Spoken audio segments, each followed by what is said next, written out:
You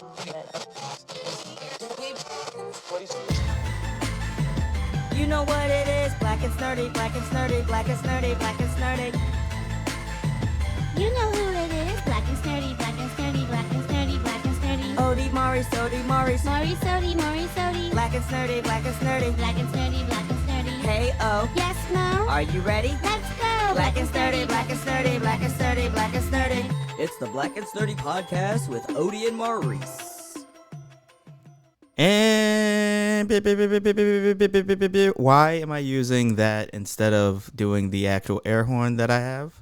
Because you're being industrious? Fair enough. All right. Yeah, I'm being industrious. I'm feeling. How are you feeling, by the way? Feeling good, feeling great. How are you? Ooh, I'm feeling good and great and great and good. I'm glad that you're feeling all of the G's. Welcome to the Black and Snurdy podcast. There we go. I'm Maurice. And I'm Odie. Yeah, and we're back for another one of these. You feeling good? You've asked me that question. I know. I'm sorry. Like I'm making sure that the energy levels are pretty like solid. You know what I mean? Like that the vibe is all right. I'm setting the tone like for by asking you to repeat questions. Yes, I'm setting the tone by being annoying. How about that? I don't know if that's the tone you want to set. I think it is. I want to agitate you maybe. All right. Well, if that's the case, perhaps we should just take our headphones off now and just take a time out. No. This is the exact energy that I want to ride in. And speaking of riding into things, this is not. I'm not really good at segues now. Let me just drive the boat for a second. There you go. Well, I'm glad to be back for another week of our podcast. Yay, we made it. We sure did. And before we start, I just wanted to give a huge, well, not a shout out, but a sending lots of peace and love to Haiti and to Afghanistan because there's a lot going on right now. Mm-hmm. I don't know if you heard about Haiti having the earthquake. It was a 7.2 earthquake, which, I mean, in the best of times could be devastating. But for a small island, which still hasn't come back from the last earthquake that they had, I believe it was 2000. Was that 2010 or 2011? I think it was. Wasn't that roughly around the time when they were getting scammed by Wyclef? Yes. That was the reason. That was the reason. That's it was right, 11 years ago. So yes. So 2011 or no 2010. They just had that. It was in the Southern Peninsula, I believe I read. Mm-hmm. About 2,100 people are said to have been killed, and a lot of people have been injured. So we're just sending lots of love there, but also to Afghanistan because this past week I don't know if we pulled out at the beginning of the week and then the Taliban came and like took over, or if we had already been pulled out the previous week. I haven't been following it as closely as I probably should. Well, from what I've read, on August 15th, the Taliban forces moved into Kabul and took over the government. Mm-hmm. And there were lots of protests by people who did not want the Taliban there. There's been a lot of just issues of people trying to get out of the country. And the really shitty thing is that a lot of these countries that like have embassies there, mm-hmm. they're pulling the people out. I was reading, I think it was one of those European countries, maybe the Netherlands or something, but they like left their embassy and didn't even tell the people who worked there that they were leaving. Netherlands, I think Amsterdam's in Netherlands, right? Yeah. I believe it was them, and they left, and they didn't tell the people. They didn't tell the Afghans that lived there. It was a very Hotel Rwanda type of situation, which was really shitty, that you're leaving, and you have the money and the funds to be able to escape, but you're not going to have the people that you're literally waking up every day and saying, hey, Charlotte, and like moving past. You're like... It's not funny. Sorry. But, the way you said it. That's what you're imagine every day you're seeing someone and then you're just going to leave out and you're not going to tell them, hey, we're leaving because X things are happening. Political ghosting. let me figure out how we can help you. And I remember that scene in Hotel Rwanda where Joaquin Phoenix is like pushing the Rwandan girl off him, who he had been, dating the whole movie, that we see that they're in this hotel. And then when he's time for him to go, he's like, whatever, deuces.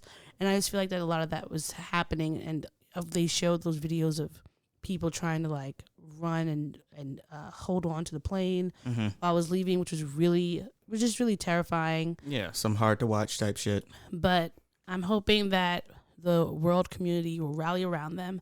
Not trying, like, I don't think that anyone should be trying to go into their country and like not fix it for them, but like offer some sort of aid. We help, can offer right? aid to both of these countries. Need our aid and our help, but they do not need our oversight. Yeah, is what I mean, because this has been the reason why Haiti is where it is right now, and a lot of these countries are where they are, where they have a dictatorship. It falls, and then this Western country, usually America, comes in and then just ends up making things worse. We made things worse when we went in there when we shouldn't have gone there 20 years ago. Bush lied, people died. I feel like I've been chanting that since I was in 4th, 5th grade. And it's just really shitty. So before we start with our pulp culture, I just wanted to just tell everyone to send out their good energy to these places, because it's going to be ongoing. It's going to be like an ongoing thing. Yeah. An earthquake and a government being toppled are not quick fixes.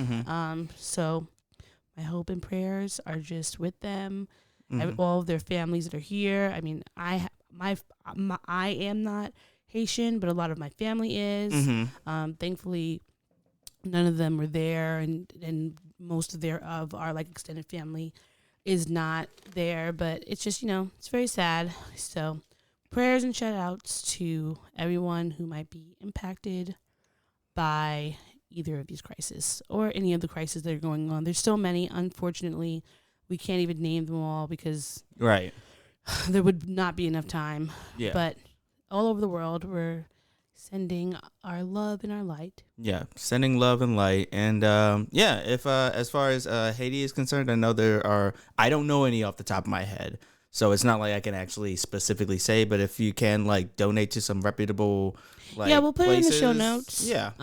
Don't donate to the Red Cross or like any of those major ones. I thought you were about to say don't donate to Sean King. Well, don't do that either. Him but either. Yeah. Most of the time, these places end up not giving the money out, and we still know how the Red Cross was. Some of the people were raping the young Haitian girls and impregnating them and leaving. So no, the people they brought in. So it's just like there are Haitians who are in Haiti, and there are Haitians that are in the Americas who will tell you where to donate to make sure that people are getting the money. Yeah, look for those organizations. Yeah.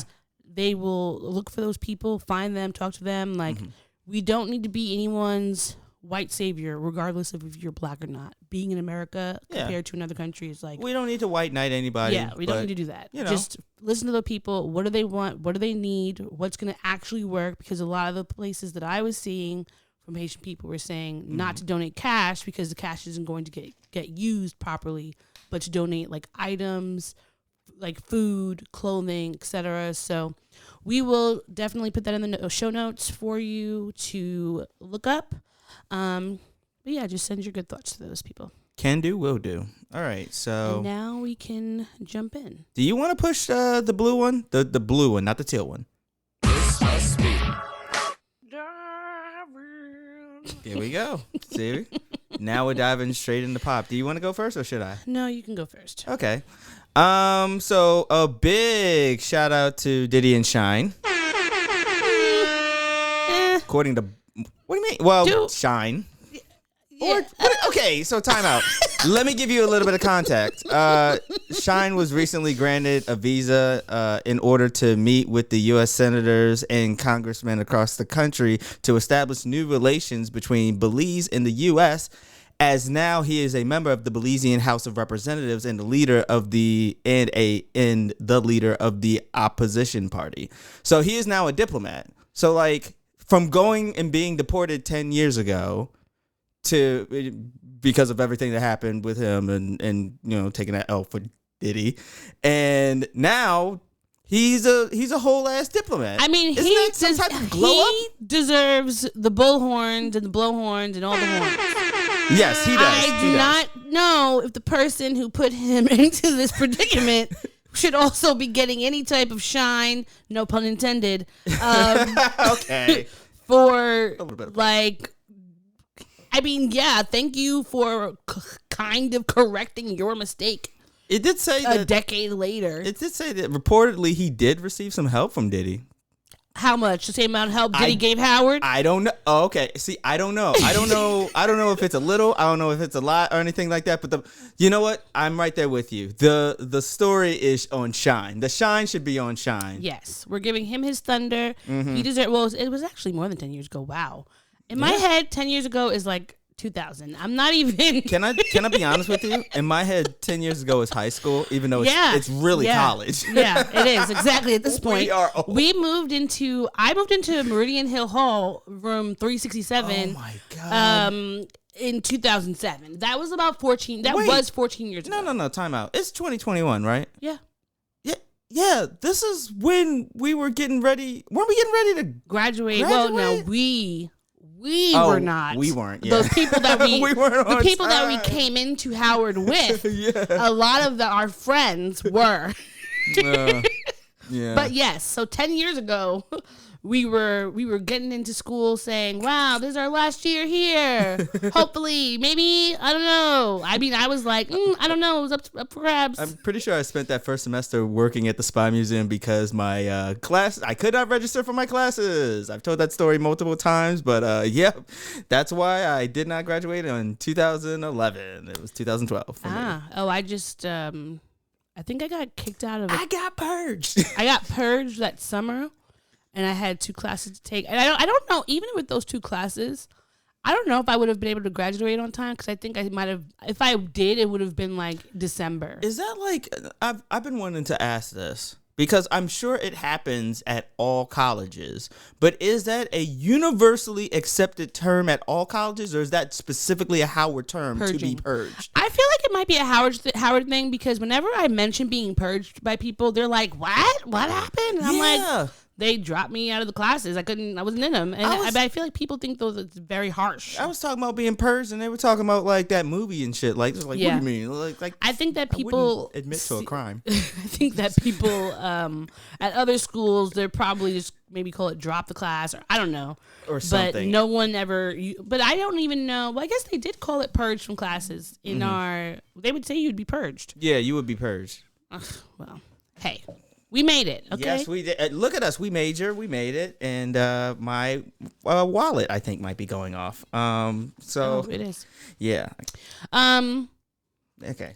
right. So, again, yes, back to Shyne. Great for you. Do you think that he can give diplomatic immunity? No, I mean diplomatic advice to Cameron and them based on how shitty they did. At the verses. Today's price. They need some help. It's not. Tomorrow's price.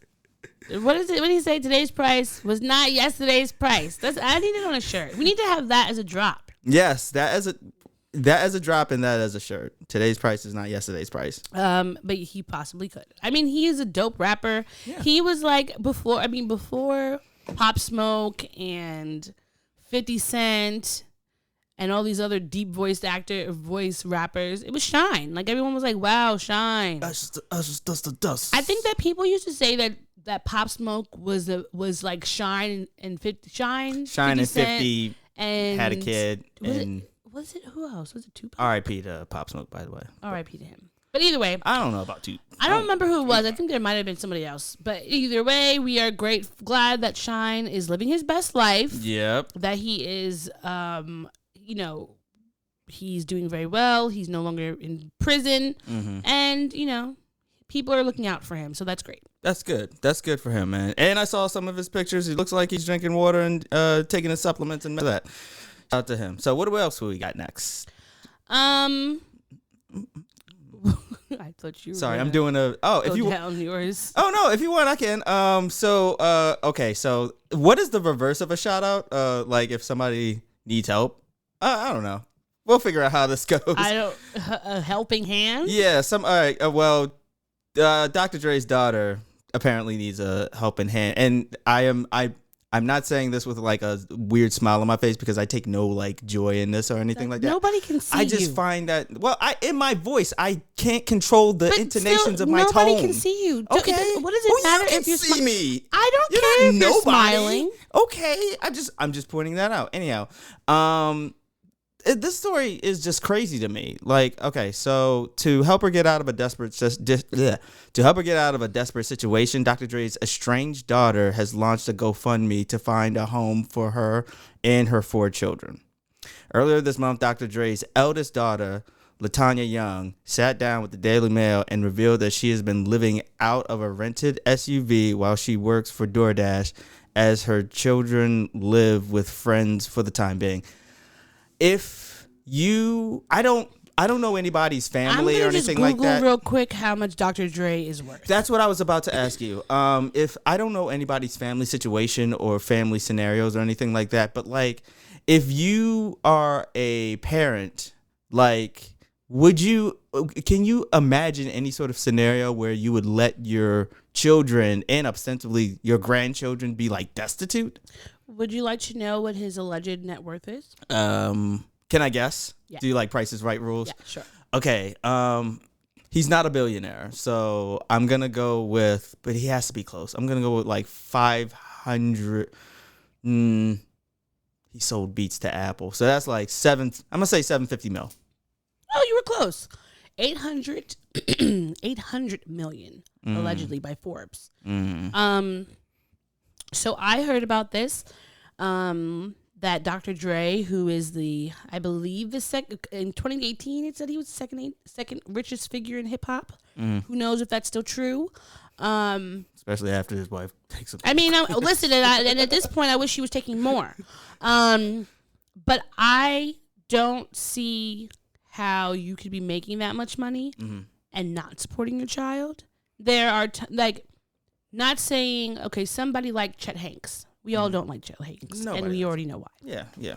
If Chet Hanks could still be being supported by Tom Hanks, then I think that your daughter you could just like buy her an apartment or something, like, or the children. Not even her, the children. Like, why don't you? Because I understand like everyone's family situation is different. There's sometimes you have children who might have addictions, are extremely irresponsible. That, or disrespectful, blah, blah, blah, blah. Like, you don't have a great relationship with them. Understandable. Sometimes you try to help people, and regardless of how much you try to help, they're still, they don't want it. And they don't want to do, like, you could buy somebody a house, and then they could be, renting it out to their friends and tearing shit up, and then expecting you just keep buying them new ones or something like that. Yeah. However, when I read this story, like last week or so, it was said that allegedly he and her mother stopped talking or stopped dating when she was maybe 5, I think, when she was very young. She has not seen him, talked to him since then. And so the estrangement is really not new. And she said that, in the article, that she doesn't even have his cell phone number. Like, the way that she gets in contact with him is through his people. Yeah. So I'm just thinking, like, okay, probably you may have had to pay child support for her throughout her life, perhaps. Who knows? I don't know what her education background or her work background is. But you do have grandchildren. Yeah, that's where my whole thing comes from. You could help your grandchildren. You have grandchildren. Because shout out to my grandmother. Shout out to you, Olivia. She would, regardless of how her children and the dynamics of her and her children were, she was great with always finding ways to take care of the grandchildren, regardless of whatever the nature of the relationship of her and her adult children were, And the fact that, even now, I can see and fathom a world where, a parent and their child who is an adult like may not see eye to eye. They may even have some kind of falling out. Like, I can fathom a world where you may not speak to your child, but you damn sure protect those grandchildren. You damn sure pay for them, make sure that they have like, like jackets and clothes and backpacks and like the essentials and napkins and all sorts of, whatever the essentials are. Mm-hmm. Like, so hearing this and hearing that 4 children are just like being left with friends and just like, while she's over here door dashing it and stuff, like it breaks my heart. You know what I mean? Like it breaks my heart. It's just like, the thing that was pissing me off when I was reading the story is not so much, I mean, Dr. Dre, for one, I don't think that a man who was like openly beating women is, I don't really have that much on my moral meter for them anyway. Mm-hmm. But it was like the people's response, and it's these people who are responding to this will not ever, never see $800 million in their life. Mm-hmm. If they even saw collectively in 1 year, $1 million in their life. Sorry, when you say the people responding to this, you mean responding to the GoFundMe or? No, responding to his daughters. Like just like, like oh, you mean like the internet, response? Got you. Them respond. No, most of the people responding will never see any portion of what Dr. Dre has. The ones that are like making jokes and like, just like they're chastising her. Even was it Stephen A. Smith or what is the cute other one who's kind of cute and he went to the HBCU? He's a Q and he does that face thing like. I'm gonna let you. Meme. I'm gonna let you know this right now. I actively do not. It's know not Stephen any A. cues. Smith. I don't think it's Stephen A. Smith. He's a sportscaster. I know you don't watch sports, but he's the one that has the meme. Oh, you mean the it's not Stephen A. Smith? No, Stephen A. Smith is a yelly one. He has memes, but he was always yelling. This is the one that's more attractive. That everyone's like, oh, he's really. I'm gonna look it up. Yeah, look it up because like the only like black sportscasters that I could think of right now, Charles Barkley and Stephen A. Smith, and that's all I could think of. See, I'm not that big into sports. My sort of nerddom does not follow the realm. The S does not stand for sports. Same. Well, whatever. I'll find it out who it is. Yeah, we'll figure that out. But he had made a comment like, my children should be coming to me as the last resort, not the first. And I'm like, why did you have children? Don't have children if you think that your children aren't supposed to come to you. I don't think anybody who has that kind of mentality even planned on having kids. Quite it's frankly. like that's a weird. If you, to me, your children are. My mom always says this, and my dad, you're my children forever. Like, you're always going to be my child, doesn't matter. And now sometimes she might be being annoying when she says it. Mm-hmm. But the overall gist is, regardless of how old you are, how old I am, I'm always going to want to take care of you and all that. It doesn't mean that your children should be able to ride roughshod over you and not have any boundaries and you should just be letting them do whatever. Like, that's not helpful. Right. But at the very least, like, if I needed something, I should be able to go to my parents first. And if I'm not going to go to them if I don't know that they don't have it or they can't help, but like they should be your first line of defense. That's why most people, you have your parents as your like emergency contact because if anything happens to you, they got you. So for all these people who are commenting about why should he be taking care of his daughter, she's a grown woman, what if she's spending his money? What is he spending his money on? He's not. What is he using his money on? I was thinking, like, at a certain point within, like, the wealthy spectrum, you have there's a certain amount, and I can't figure out what the specific figure is because I'm not a mathematician nor am I an economist. But there's a certain figure that, like, once you hit that, you can literally just throw the rest of your money towards other people and help out and do whatever it is because you literally cannot spend but so much money in your lifetime. I mean, I would say 100 million, but I guess you could be fancy. Like if you're going to be, let's say. I mean, like, I don't know how much property taxes is on like mansions or whatever like that. Let's say I'm going to live a very fancy life. Mm-hmm. I'm going to have my home is worth $10 million. Okay, right? There you go. So that means that's how much. Maybe I paid my home off cash. Boom, $10 million cash. That's it. So my taxes are probably in the million. I don't know how much taxes are, but let's say they're $1 million a year. Yeah. Then I want a car. I want a Bugatti. Okay, my Bugatti cost, I don't know. I don't even know how much these things are. Couldn't even tell you. But let's say they cost $1 million. It probably costs more than that. But like, boom, paid it off. We would be terrible on prices, right? Paid it off. How much is this blender? Here's my $1 million Bugatti. Okay, and then I want to take trips every year. I want to take a trip. So you want to know what I'm going to do? I'm going to spend $100,000 once a year on a trip. Now I'm 32 years old, so at least I have another, let's say 60 plus years if I'm happy. Let's say 60 years, all right? Sitting at night. How much so if you're miserable? Sorry. Well, if I feel like you're happy. if I'm happy. If I'm miserable, maybe I would want to conk out a little earlier. But I think 92 is around like that. I would be like, okay, by 92, I'm good money. Whatever money I have left by that point, it really doesn't matter because I'm old as fuck. Right. So I have another 60 years of spending $100,000 every year. I still feel like, let's say 200 million to be safe. All right, fine. After So you then have 200 million, million, I feel like you're Gucci, okay? Because if you have 200 million, I'm sure you have investments and some stocks and bonds and shit, and just other things that are going to be making you money. The interest of that alone that you're getting back every month, you could use on things. So I feel like that you could be doing whatever you want with this rest of this now $600 million. You could throw your daughter, not even saying you need to put her up in a palace penthouse suite. You can't give her like, I don't even remember where she said she lived, but I don't think it was like New York. It was like I don't know, Georgia or something. And you could get an apartment in Georgia for a 2-bedroom for $1,600 a month in a regular area that just doesn't have a lot of crime. And she'd be fine. You could just pay that. You could literally pay her rent. Wait, is that true at all? That you can get a 2-bedroom For like for $1,600? Yeah. Why am I here? Why am I in New York? Everyone who's not from New York says that. Says that, yeah. I mean, people from New York say that, but we just know why we are here. But you know.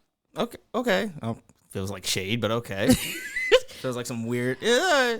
Okay, I but hear you. either way, he could literally like buy her a house too. He could just buy her a house and give it to her and be like, "Listen, I've bought you this house. Yeah. I've paid off the taxes. I've paid off everything. Boom. So just live here and do what you want. And if you don't take care of it, you don't take care of it. But you have a place to live." Even just like He could buy her a house in a Toyota Camry. I was gonna say a trust for the kids, but the kids can't have access. Usually, trust you can't have access until you're like 18, until I think. Yeah. So, But he could make sure his kids. He could make sure that those grandbabies have a trust to go wherever they want to go for school. He could make sure that right now, like he doesn't. He actually doesn't have to give her 1 cent. He could put those babies in boarding school to make sure. Oh, right, well, you have somewhere to live all year round. I mean, just saying, if I didn't care about my kid, or if I had an issue, I'm putting my kid, the grandbabies in boarding school because then you're living somewhere all year round. Yeah, everything's gonna be paid for. You're gonna have all the money, all you need, and then I don't have to worry about whether or not my daughter is sleeping in the truck or not. We'll go right ahead because my grandbabies are somewhere safe. Yeah, in a consistent space. I don't know how old her kids are, but I'm pretty sure that they need more than just being at her friend's house, you know? Point is, dude, do better because there are ways that you could look after your grandbabies. And black people, you can't keep talking about, let's build generational wealth. Let's build generational wealth. How you fucking think it's built? By the parent having money and passing it down through the generations. Not having money and hoarding it because they don't like their kids. Yeah, and not like that's not how that works. Well, here's hoping that his ex-wife will be better at generationally setting up the children and whatnot whenever that divorce finally goes through. I hope that the judge decides That's to give her funny even more money somehow in a technicality. Yeah. Speaking of, it has nothing to do with technicalities. I think was it a few weeks ago that we were talking about, it was either you and me or I was talking about it with somebody else about like, if we blew up as artists, our wishes that we would want after we passed away. Did we have that conversation? May have. I don't remember, but enlighten me on what you're talking about. Okay, so essentially, the shout out to the artist Anderson .Paak for multiple reasons. I love his music. He's pretty dope as far as an artist. But specifically, he just got a new tattoo. Now, normally, like, why would we be talking about just like some dude with a tattoo? It doesn't make sense. Well, actually, his tattoo reads, "When I'm gone, please don't release any posthumous albums or songs with my name attached. Those were just demos and never intended to be heard by the public," the tattoo says. So like he is he as an artist, it is, at least for me, like, thank goodness that this feels like at least like some kind of step in the right direction, because I personally, whenever an artist goes way too soon, I always hate like listening to any like unreleased music or like new music based on like chopped up demos or shit like that. Like that's why I couldn't really listen to that the most recent Pop Smoke album. They put out like 3 of them. They put out there was one that he was already working on when he died, so like that one was sort of like that gets kind of a pass because like they were already in the process of making that album anyway.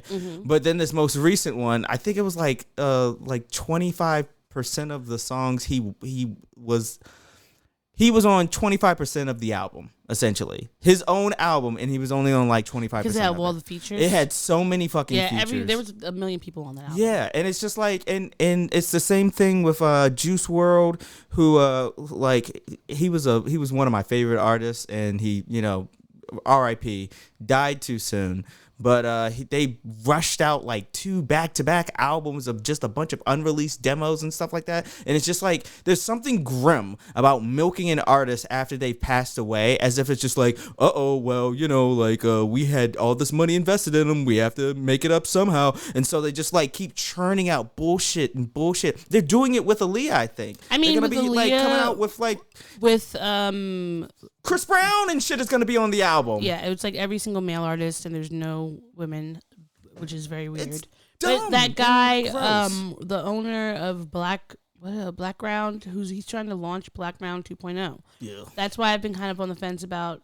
Jenkins something, Barry Jenkins. No, Barry Jenkins is the director of Moonlight. No, sorry. It's my apologies. I feel like it's something Jenkins. It's not Barry Jenkins. No, it's like I don't remember, but it's definitely not that. It's definitely my apologies. My apologies, Barry Jenkins. Sorry. Please don't sue. I also, that has happened with Whitney Houston. They are making her into a hologram. Mm-hmm.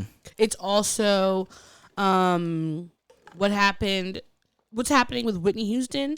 They're trying to make her a holograph and putting her in, I think, is it Vegas? Yeah. Like, and the holograph is so weird. Yeah. It's just, how are you doing a residency when she's passed away? And I understand, like, her family wants this money. She was the cash cow for them, and now she's gone.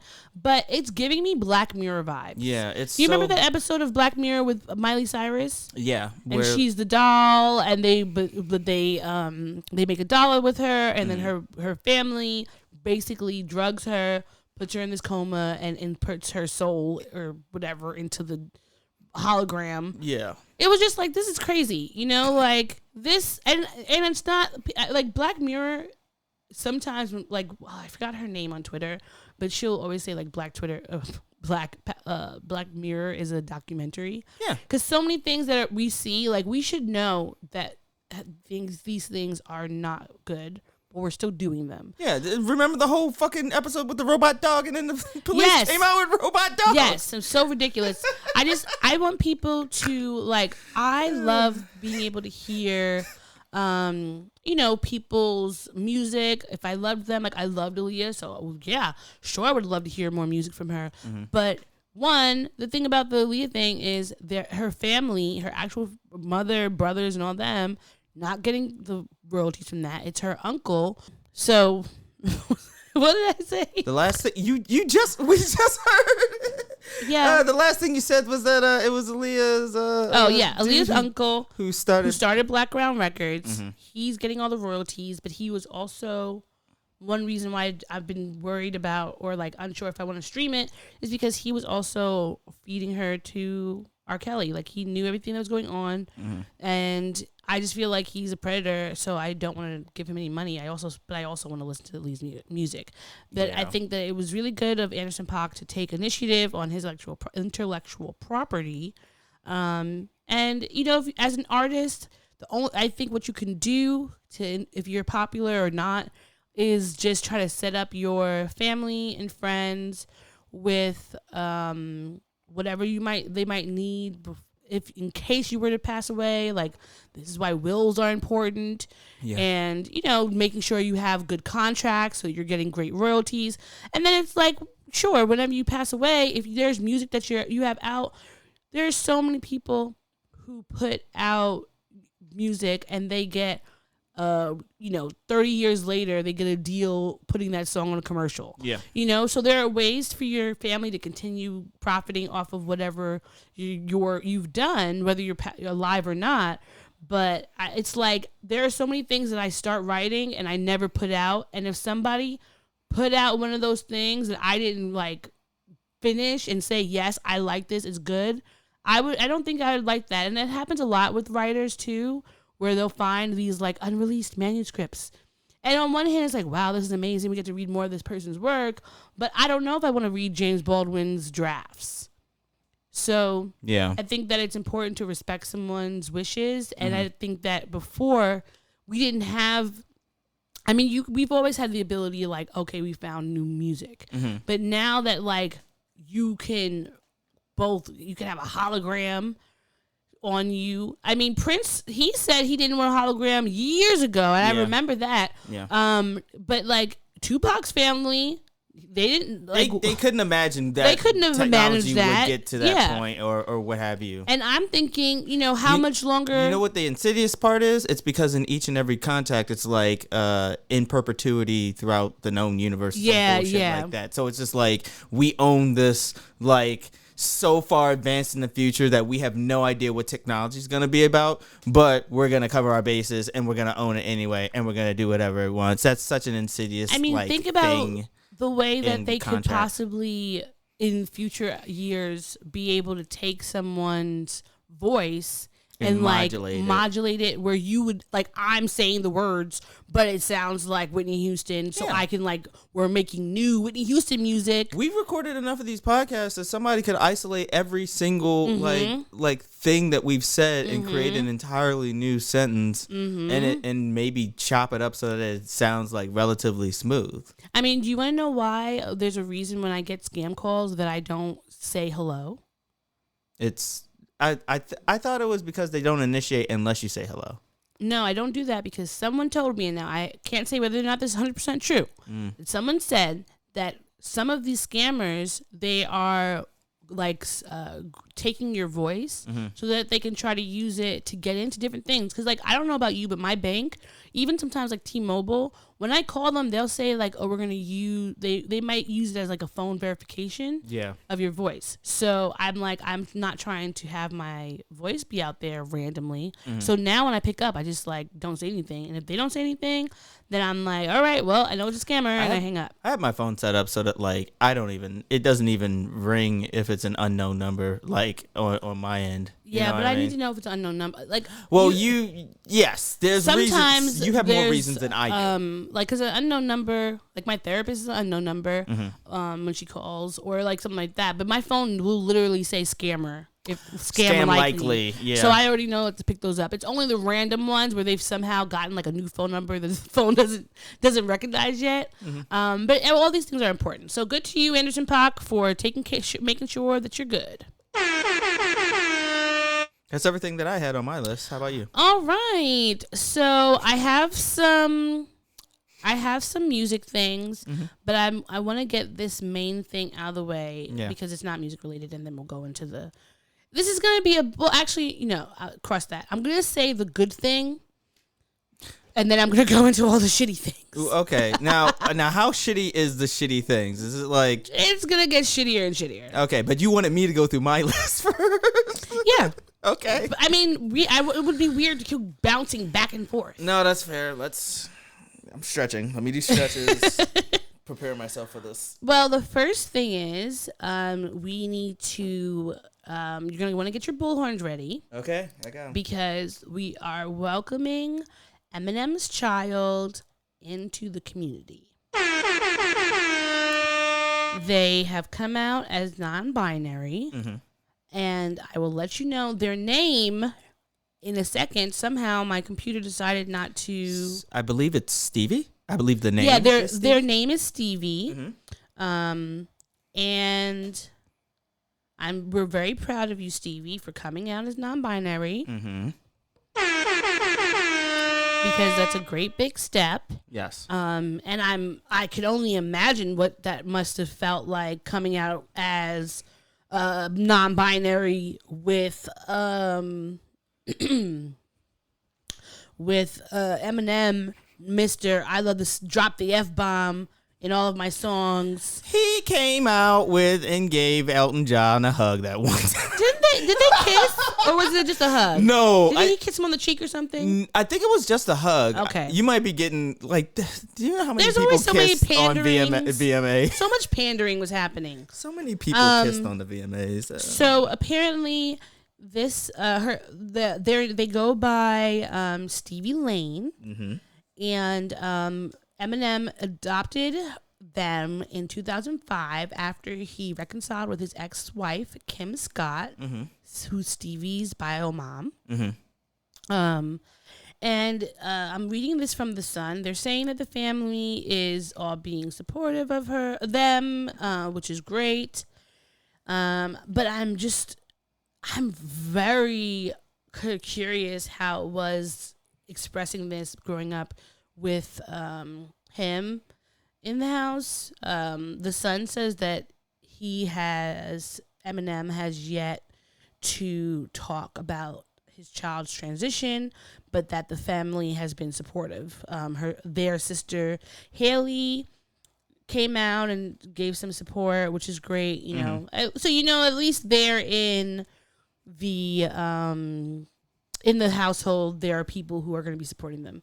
Right. But this is not I want to make sure that this doesn't come off the wrong way, because it's not a watch what you say because look, your child turned out X way as a negative. It's not the case, but right? It's watch out what you say, because you literally have no idea what your children are going to grow up to be.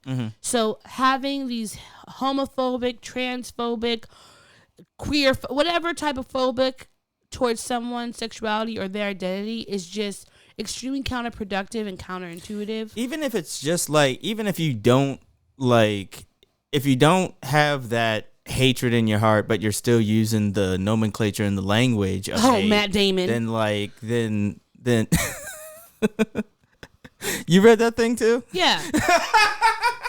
I'm retiring the F-bomb, even though I didn't say it. So how do you retire? I don't have to retire the N-word from my vocabulary because I literally don't say it. So there's what way are you retiring a word that you don't say?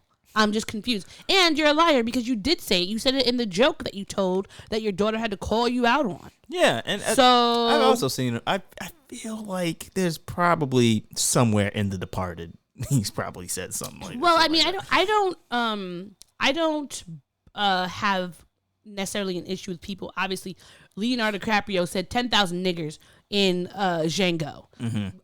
That's a movie. It's a script. It was written for the time. So I don't. But I raised my eyebrow at Quentin Tarantino because he's the one who writes it. 100% think that Quentin Tarantino is super racist and really, really loves saying the word nigger, and he wants to say it. And that's why he makes all the white people in his movie say it. Yeah. Didn't he almost in Reservoir Dogs? In what was the one with Samuel L. Jackson? Pulp Fiction almost had Ving Rhames raped by the white man. Or no, Ving Rhames had to save. He was raped. Absolutely, he was absolutely raped in Pulp Fiction. His character.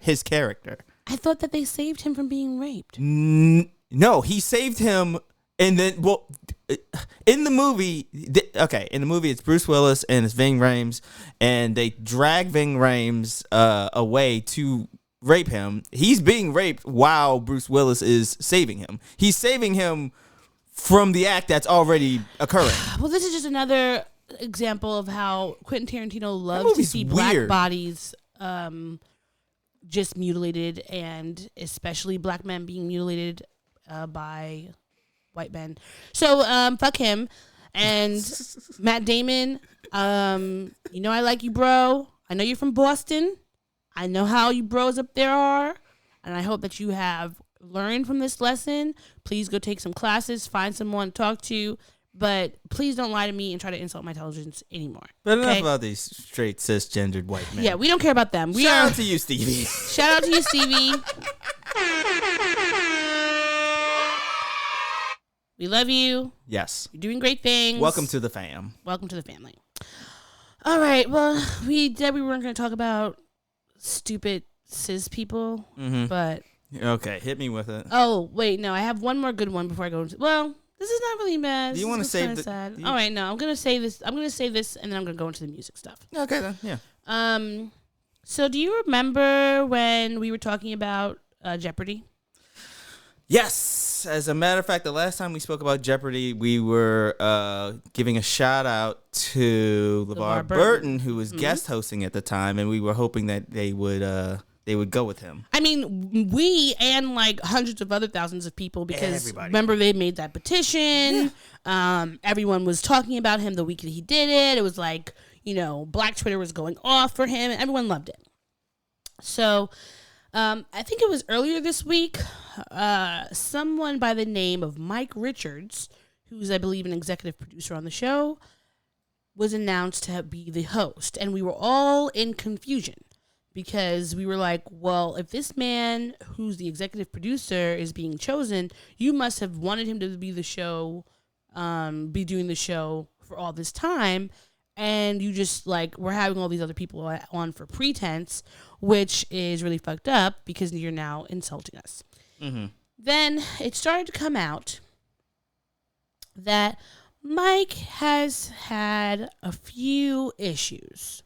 Okay? Okay. One, there was a workplace discrimination lawsuit from 2010 where he was a co-executive producer. And he denies that he was harassing this black woman who was on the show. She filed a lawsuit about, I believe it was pregnancy discrimination and other workplace abuse. And he said that the allegations do not reflect the reality of who I am or how we work together. I'm going to find the woman's name, but I'll put it in the notes because it's not in this article here. And then he, on a podcast, he spoke in an offensive way about Jewish people and Asians and used the R word, which we already know what that is. Yes. Sorry, the I had to double check. Podcast was deleted, and he apologized for his thoughtlessness and sensitivity. So these are two incidents already for the dude who's supposed to be filling the shoes of Alex Trebek. Yes.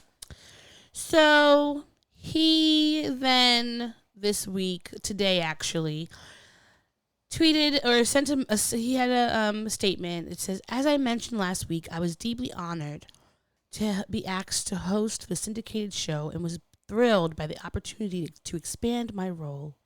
However, over the last several days, it has become clear that moving forward as host would be too much of a distraction for our fans and not the right move for the show.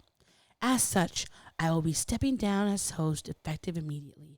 As a result, we'll be canceling production today."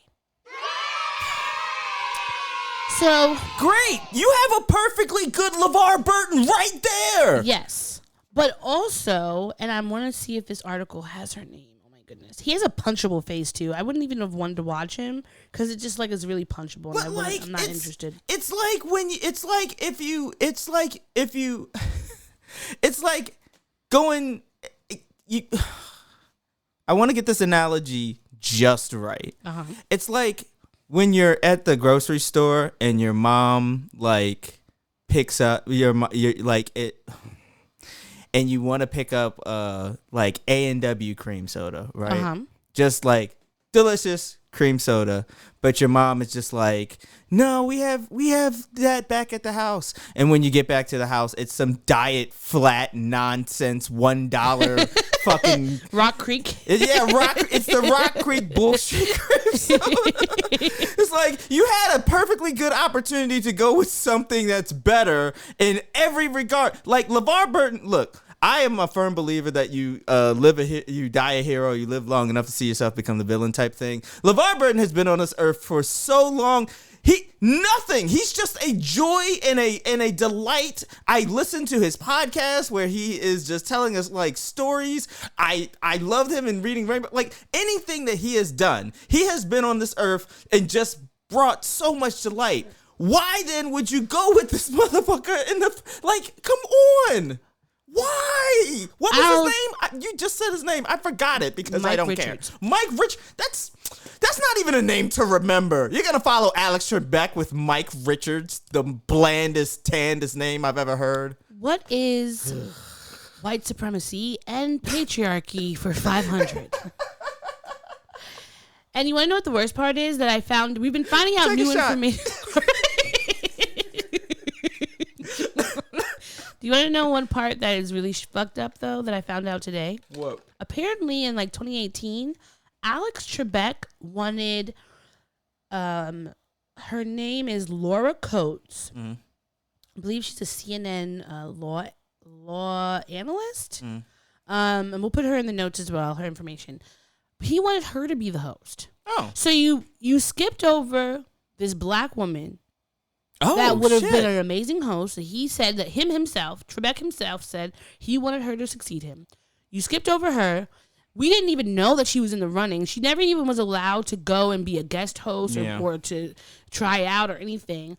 And then it's like, quite fine, we don't know about that. But you did know about the black man that everybody loved, who's been a household staple for literally, I mean, decades. When did Reading Rainbow start? 89. So since our time since we were born, and not even talking about Star Trek, because we're talking about just like the generation of people who would be watching Jeopardy right now. Kunta Kinte. I mean, literally like I think from 70s, the 70s on. Since he was 19, I think he was 19 in Roots. Yeah, since he was 19, the world has been enamored by LeVar Burton. We're now into 6 decades of LeVar Burton, by the way. Are you sure? I just did, well, because now it's 2021, so that's the start. That would be the start of the 6th decade. He's not that old. Well, 70s, 80s, 90s, the 2000s, the 10s. My mom was 50s. born in 59. She's only 62. There's no way that he's...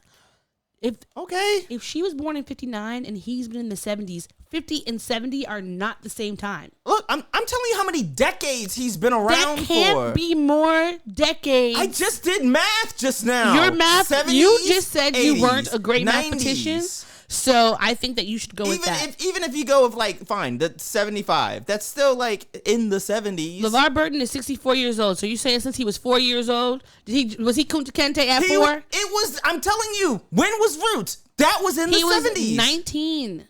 Okay, when 70s, was Roots? Somebody, 90s, everybody, 2000s, 2010s. We're not getting bogged down in this. This is not the thing that we're gonna. We have multiple stories that we have to get through. We're not getting bogged down in this. Okay. Either way. Miss me with that bullshit, dude. I'm glad. Get him out of here, please. Let's get LeVar Burton in here. I want to get LeVar Burton, but I want to see Laura Coates get her day to try to show out. Yeah. I want to see if Alex Trebek liked her so much. I want to know what he liked about her, and we need to see that because it's not fair that I mean, I know that's like fair is not a thing, but it's not right that they are keeping us from him or keeping us from her. And we should just have the ability to choose and go from there. Okay, so fuck you, Mike Richards. You're an asshole. We don't like you. Miss me with that bullshit. Get him all the way out of here. Anyhow, continue. All right. So on to music. Music make you lose control. We were both singing different music songs. Completely different songs, completely different genres. Okay. Anyhow, what do we have? What do we got music wise? So Kendrick Lamar Ooh. Yes. has told us that he is working on another album. However, he said that his next album will be his last for Top Dog Entertainment, which he has been at since 2011. And he made this like whole IG press release, but it was not IG because it was on like black paper. It said, as I produce my final TDE album, I feel joy to have been a part of such a cultural imprint after 17 years. The struggles, the success, and most importantly, the brotherhood. May the Most High continue to use Top Dog as a vessel for candid creators as I continue to pursue my life's calling. So, allegedly, this article says that fans have anticipated a new record from Lamar for months, even speculating last year that he was about to leave the label, although he dismissed the claims and posted a video on the Instagram account of Top Dog CEO Anthony Tiffith to proclaim his loyalty. Well, I guess something happened because he's no longer loyal to them anymore. But he's been with them for 17 years. So he's been around for that long. I guess we are. I told you. Older people, because this is 17 years we were in high school. This podcast episode is just going to be the realization of how old we actually are, because we legitimately have been just saying, "Oh man, 2011, when was that? That's crazy." But I will say this: it should be pointed out as this is just the last album with TDE. Yes. Doesn't necessarily mean that there won't be any more albums. Although if this is gonna be his last album with TDE and if possibly the last album ever, I feel like he's had a really good run. He's had a great run. He's had a fantastic run. Why not? Like some people overstay their welcome. When I first saw this print of his like press release, I did at first I read it like final album, and I wasn't even really paying attention to the TDE part. But then when I was reading again, I was like, oh, he just means for the record label. Yeah. But he's been there for 17 years. At this point, he can start his own label. Yeah. If he wants to, he can just stay independent, and being independent might be easier. Not easier, but better in a sense that you don't have to worry about talking to somebody about before you do something. Maybe he has control over his masters. Exactly. There's so many other reasons where it's like, look at Beyonce. She was under she had all these different record labels all during her career, and then she decided, what, I'm gonna have my own. Yeah. And she's been able to do so much with it. You can have other artists. You never know. So I wish him the best of luck. Because, it's a new journey, and that, it's really dope. And hopefully he creates, well, it's not a question in my mind of if he's going to create something that's going to be amazing. It's a matter of when it's going to come out. But I hope it'll be something that I can sample just like I sampled this from. Miss me with that bullshit. Because I love that drop, and I want more. Kendrick, I want more samples. I want more drops from you, man. Take a shot. Anyhow. If you know, you know. Oh, man. So, okay, in other news, this one's going to be a little bit quick, but we're sending our thoughts and prayers to Jim Jones. Yes. Not just because you got your ass beat at that versus, but also because he's been recovering from COVID. My hope is that all these rappers and actresses and actors and all them who are getting COVID, that this will prompt people to wear a mask. Like, I'm not ever telling anybody that they need to get the vaccine. Right. But you need to wear a mask. Yeah. And I will say this, like, there are ways, if you want to travel, if you want to, like, poor, obviously, I'm not about to sit up here and be like, hey, don't create super spreader events. Well, because nothing that I say or do is going to stop that from happening. But at the very least, there are ways to keep the artists like yourself protected. yeah. And one of those, just like you said, is wearing a mask. And you can afford the best masks. Yeah. You can afford all of the masks. Could probably get one of those masks where you could actually, like, it's ventilated enough so that you could perform and not, like, overheat or anything like that. I mean, like, when you're performing on the stage, you don't need to have the mask on. Can you tell that I'm wearing a mask right now? No. Like, listening. No. Okay, see? Look at that. When you're performing on the stage, like, it's just you and the people that you're performing with, so you can make sure all of you guys have been good. You're in a pod, you're whatever, you're safe. But they're not doing that. They're not even. It's not even about them performing. It's about them going to their homie's house, drinking, smoking, and doing all these other shenanigans, and not protecting themselves. Right. And I've just been seeing it everywhere. What's his name? I Am Zoe, the comedian, was talking about how he has gotten COVID 3 times. And the only reason I saw it was because right before we got on, I was looking for an article, and on Twitter, it was talking about COVID 3, and I was like, COVID 3? Is there what's going on now? No.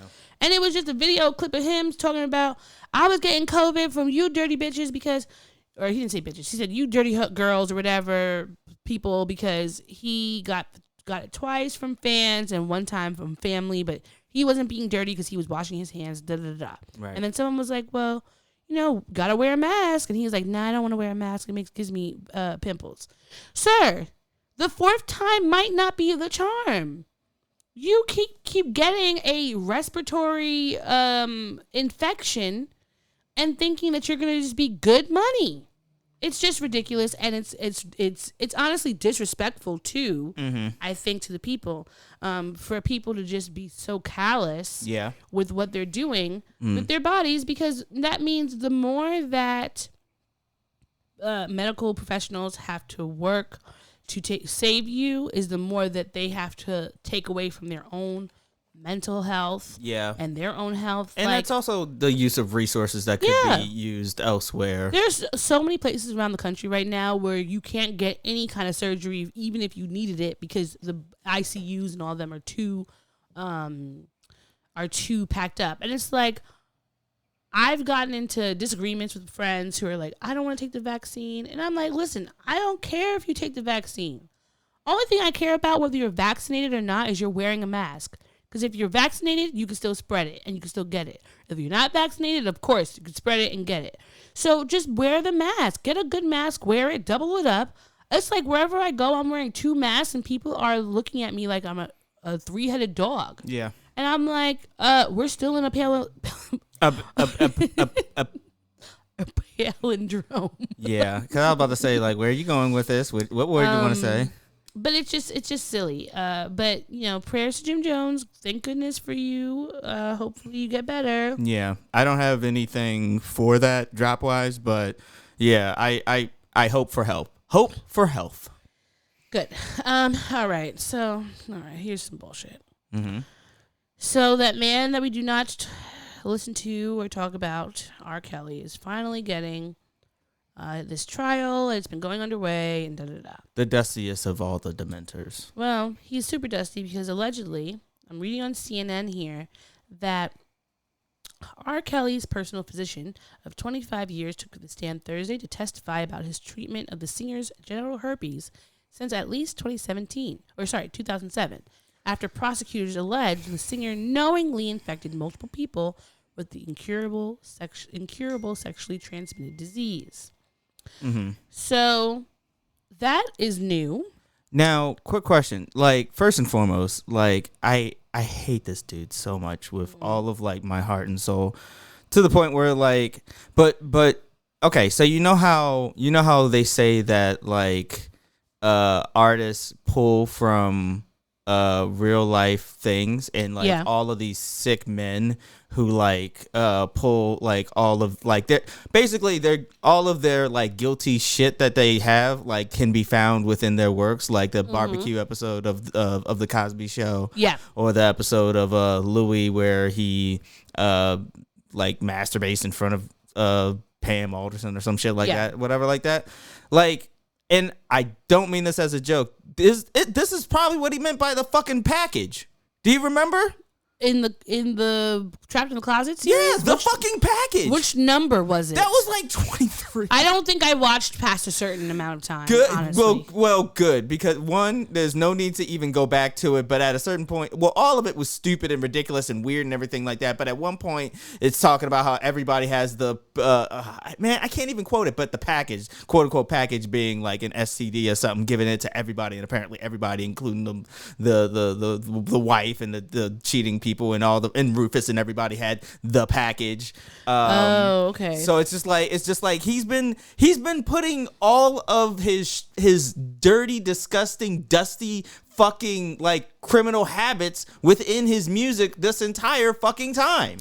Well, on Wednesday, a woman, I'm not going to say her name, testified that Kelly had sexually abused her in 2009 when she was 16. And after a few months of having unprotected sexual intercourse with him, she developed genital herpes. Mm-hmm. She testified that Kelly did not tell her he had herpes, and she said he had her examined by a doctor at his home who told her to take medicine. Now, it is in violation of public health laws. Yeah. To not tell people if you have a Sexually transmitted disease. well, I especially I think one that is incurable. I think that, like, say if you have HIV and you don't tell people, but like there was a man who had HIV and was purposely having sex with women, and it was like 100+ women that he had sex with. Right. That is it is considered assault. Yes. Because it's like, yes, it's a risk to have sex with someone, But not letting them know is especially if you know, like, there's a difference between we didn't know and then something happens versus I know and I'm trying to do this purposely to you. yeah. So that's where it gets fucked up. And I'm just like, every time I hear about this man, it just is more and more reasons where I'm like, I cannot believe that any of you all still listen to him. And it just keeps making me more and more angry that the more people that I'm like, oh, well, it's just music. No, there's some people that I'll listen to. They may be fucked up and they're annoying. They do some shitty stuff. But there's certain people are just go above and beyond the call of duty when it comes to being just a terrible asshole. And it's like, how can you enjoy the music while also knowing how much of a terrible person they are? But also, like, in addition, like, this is even a more specific case because he is his music. Like, there's, much like you said, like, oh, some people can divorce the art from the artist or whatever. There's no divorcing it. All of his songs are super, like, charged with his real world accounts and his real world, like, awfulness. Yeah. Like, just the example that I just gave is just like, that's just one example of how, like, you can't divorce this person from the work that he has created. It makes it so fucking difficult to listen to any of his music. Even the songs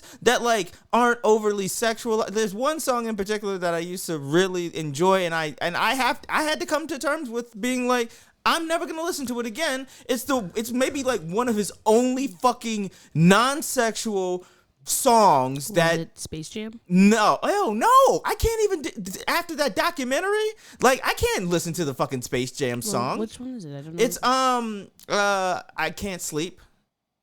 Oh, okay. Yeah, that was a good one. Yeah, but now I can't even listen to it because it's just like this man is just too fucking awful. He's like the awfulest of all the fucking awful dudes. How people were asking for Home Alone directors to, like, cut Trump out of the movie because they just couldn't see him anymore. And it's just like that. Like, yeah, we could divorce you could have, like, oh yeah, you were in this thing, it was funny, but every time you see him and you know how much of an asshole he is, it's like it's a visceral reaction. I'm just like, it just destroys the enjoyment that I was having.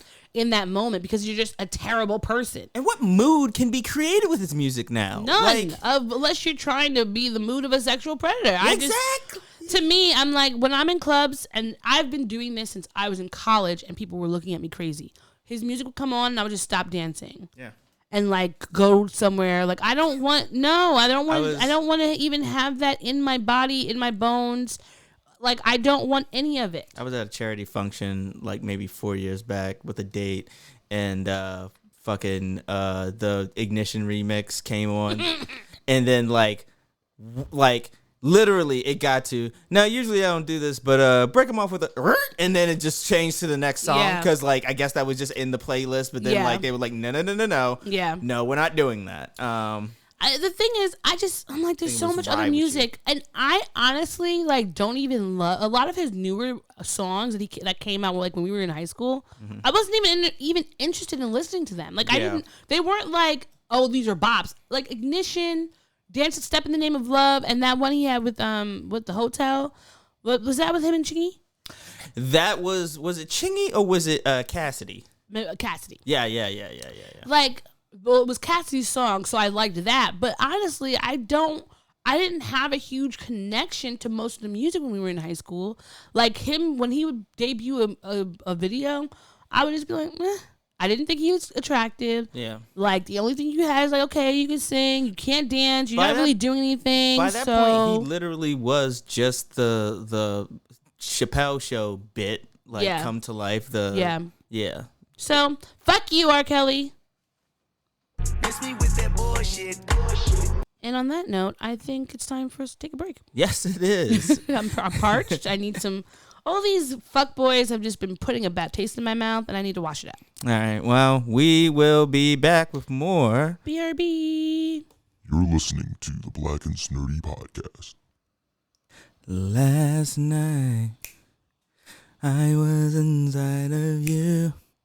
Last night, while making love to you, I saw the sun, the moon, the mountains and the rivers. I saw heaven when I made sweet love to you.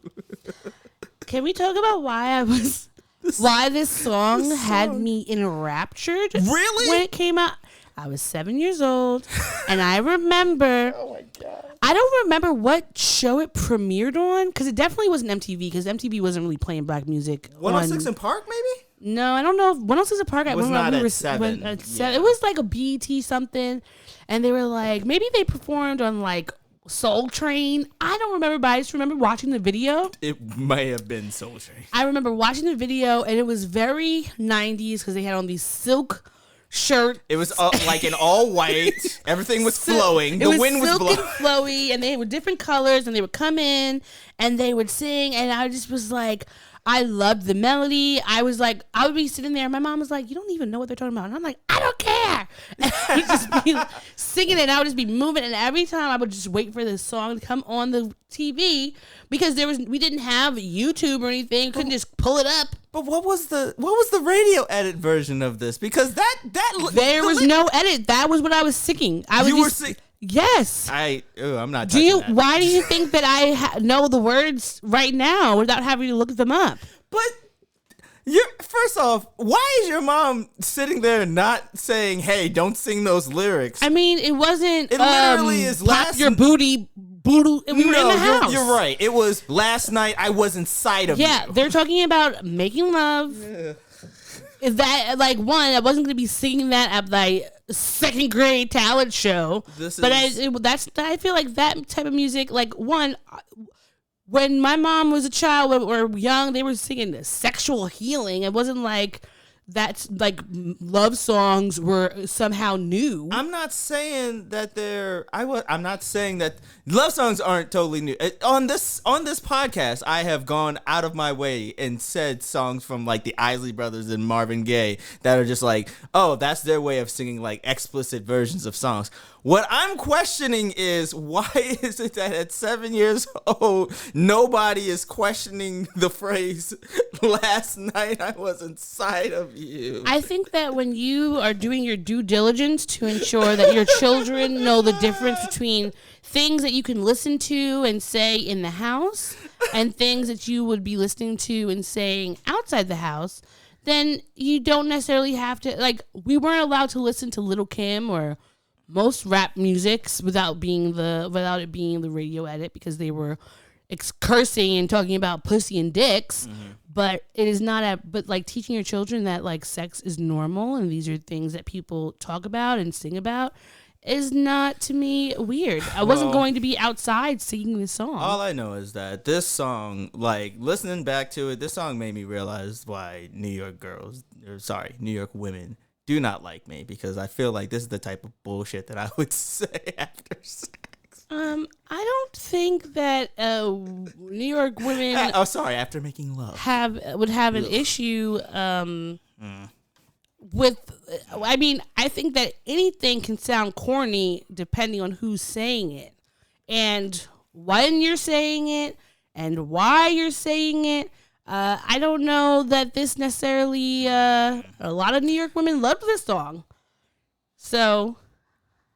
I don't know if you can. I saw heaven when I was with you. Like, I can't imagine any cool way of saying that well, to anybody. I just feel like sorry. if you can't imagine saying it, then you probably shouldn't. I wouldn't. I would never. First and foremost, I would never lie. Okay, and second of all, I would never. What if you did see heaven when you were inside a woman? You wouldn't be like, I can safely say I've never seen heaven.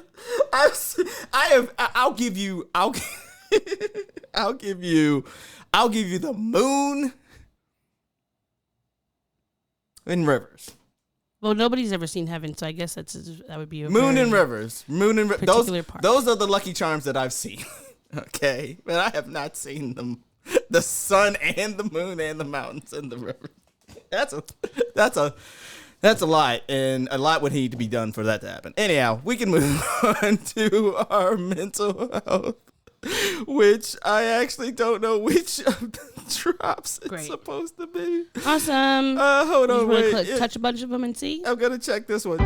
Yes, it is our mental health section where we check in with each other to see how our mental health journeys are going.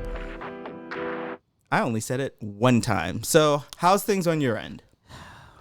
I only said that word once. I don't know why you have to say it at all. What's wrong with fucking mental health journey? Because you say it every time. Oh, okay, so sorry. Our mental health expedition. How is your mental health expedition going? How's your mental health safari? How's that? How's it going? You know what? In fact, I'm going to switch it up every single time moving forward. Please, thank you. Your mental health path. I mean, all of these sound great. Yeah. Okay. I don't mind. Pick one out of the hat. So tell me about your mental health trek. This week has been interesting for me. On one hand, like, it's been okay because I've been I got to start seeing my new therapist, the one that is specifically for the ADHD. Great. You That's can fantastic. do it if you want to do it. No, it's fine. I don't even have. That's awesome. Good. There we go. So I started seeing them. She's really nice. And then of course have my regular therapist. So that's dope. I'm grateful to have a job where I can pay for 2 therapists out of pocket a I wasn't week. gonna say anything. But you know what? Investing in yourself is important. Because I mean, I'd rather pay for those 2 things than pretty much anything else. But I had like an issue with work, which was really stressing me out. And I've just been dealing with that. And I don't know. I feel like, well, the beginning of the week, because that's when the issue happened, I was having a really bad few days. I was just like crying and upset. But I think that like the rest of the week went pretty well. And I was able to like process it and work through it and just recognize what I need to be better and feel better. So yeah, I feel like this week I've had a bit of a roller coaster, but it's gone from the Medusa to just like, you know, the little lazy river steamboat. You know, it's just quiet. It's moving forward, moving past, moving through. That's all I can hope for until whatever the next step is or whatever. So grateful for that. I've also been stressed because my little brother and my stepmom have COVID, which sucks. So I've just been kind of stressed about that. But otherwise, been good. Health up to them. Health out. I send out my health. Thank you.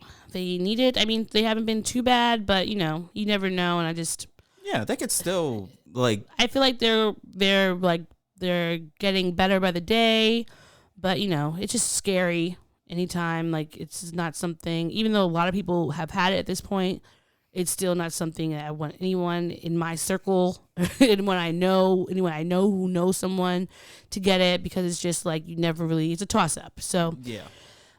Grateful that they're home. They're not feeling as bad as they could be feeling. And just, hopefully by next week, we'll be talking about them no longer having it and just feeling better and being up and about. So fingers crossed and health out again to them. How are you? How have you been this week? Oh, I'm still in my blue period, quite frankly. I guess it's a good thing that I'm taking medication. I'll say that because, in addition to the medication that's been helping with my mania, which has been mad under control this entire time, I've also been taking medication that helps just balance me out in general. And this is the first time that I've experienced my blue period while on both medications, and I feel like it's just an interesting feeling. Like I feel like I'm in a holding pattern of feeling until the next big thing happens, if that makes any sense. Yeah. Like nothing feels bad or good. Everything just, I still feel, nothing feels numb or anything like that. But right now, everything, I'm just going with the flow, just sort of, passing through day in, day out, like you're having regular emotions. It doesn't feel too heightened. It's not one thing is... I feel like a regular person. Yeah. Yeah. It's so weird to be depressed but also feel normal, if that makes any sense whatsoever. I've never had that. Admittedly, I am somebody who feels strongly and can go off the whim of his feelings. Like my feelings could potentially dictate some of my actions or reactions or what have you, right? But no, right now, I recognize the depression that is within me. I recognize that this has been occurring for longer than normally.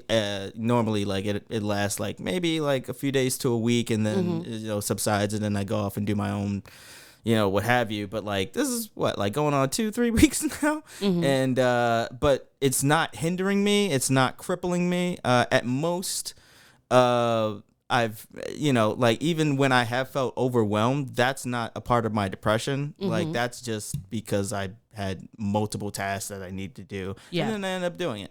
So yeah, I just feel like I guess none of this is a complaint, I suppose. This is just a new experience that I'm not used to. But I'm going with it, and I'm seeing what it is. I'm tracking it. I'm writing stuff down in my notebook, and we'll see how it continues to play itself out. That's good. Yeah. So it's like when you have cramps and you go for a really long time and you never take medicine, or you take one that doesn't work, and it's like, oh, this is terrible. But then when you have cramps, you take medicine, and you're like, wow, I have cramps, but I'm able to get through the day and not be in bed. It's amazing. Yeah, so, I have emotional cramps and medication for it. No, that's great.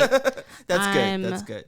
Very happy for you, because I always love when you're feeling your best self. Yeah. And even if you're in your blue period, you being able to feel your best self is still important, and I'm still happy to witness it. So. Well, thank you. I appreciate that. All right. Well, that was our mental health journey for the week. Our mental health trek, expedition, path, whatever other words you could possibly come up with. Synonyms. Race. That was great. And in an effort to not say the same thing every single time, I'm gonna try to segue into this other thing a different way than I normally do. Oh wow. Hey, Odie. Mm-hmm. Sometimes everything is just pretty good. Mm-hmm. Sometimes it's not, though. Mm-hmm. You want to talk about those times when it's not? Yay! Let's air out our gripes and our grinds. Bringing it. What? We gripe it. We're not griping anywhere else. We gripe it. This safe space for us to share. We gripe it. We ain't griping anywhere else. We gripe it.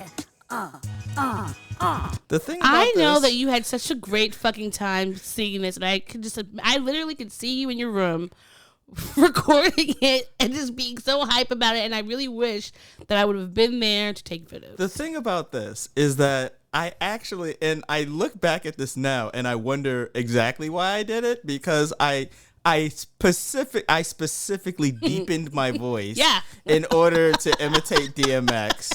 But then I pitched it up high. Yeah. So if I was going to do that anyway, why did But it I sounds do better. I honestly love it. This is my favorite thing. Yes, it is. It's awesome. I love it. But yeah, what's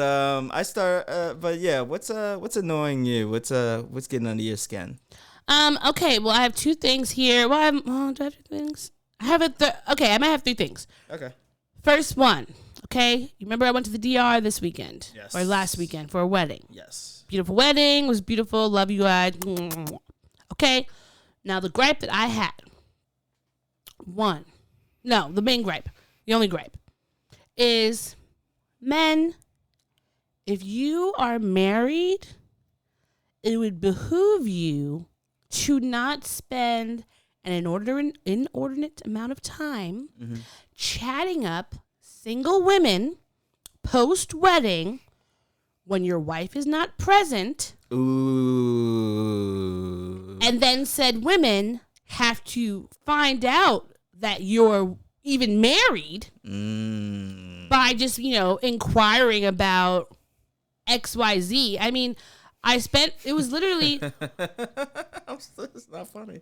And this was not, it wasn't even like I was checking for this dude and then he came up and I'm like, ooh, yeah. It kind of like just have, we're talking. And I was like, ended up talking it felt like we were all out. It was like post-party, post-wedding. We were wanting to go to the club, but the club in the hotel was closed for COVID. So we were just all hanging around the bar. Yeah. So I'm there talking to him and it felt like it was like an hour that we were talking. Yeah. And, it was like professional, nothing like super explicitly flirty, but like exchange numbers, blah, blah, blah. Yeah, there's nothing flirty about exchanging numbers.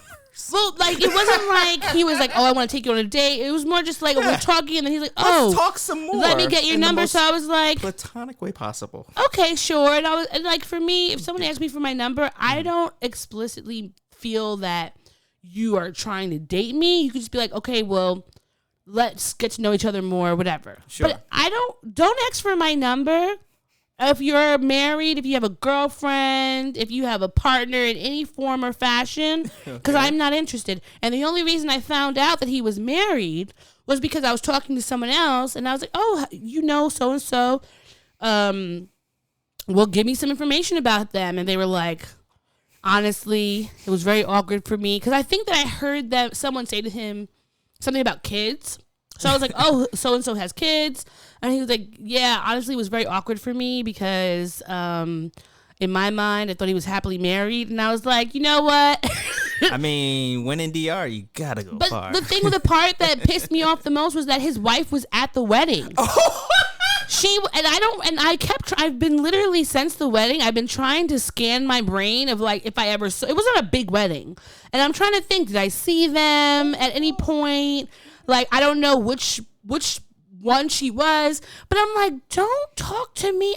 I don't want anybody coming up to me, texting me, calling me. I saw you with my man. None of those things. And it's like, when you're married and you're in a spot you're in a situation where people may not know that you're married, and you're talking to someone, you should say somehow you need to drop in that you are married, that you have a spouse. And when I think about it, like, I'm trying to remember if I ever saw a ring. I think I saw a ring on his hand, but like, you wear a ring every day. It kind of looked like your ring. Like, it had that little circle thing, and that to me doesn't look like a wedding band. Yeah. So it's like, And I put mine on my middle finger, not on my ring finger. but it's like, I wasn't even looking at his hand so hard to be like, oh, let me scan for a ring. Yeah. But like, you should say something. People wear jewelry, okay? Say something. So that was my first gripe. Yes, be honest, man. Be honest. At DR.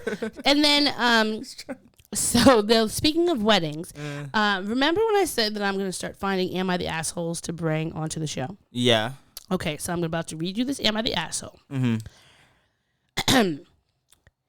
Am I the asshole for not wanting my fiance's grandmother at our wedding?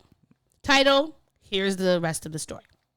My fiance, 30, and I, 28, are getting married next month.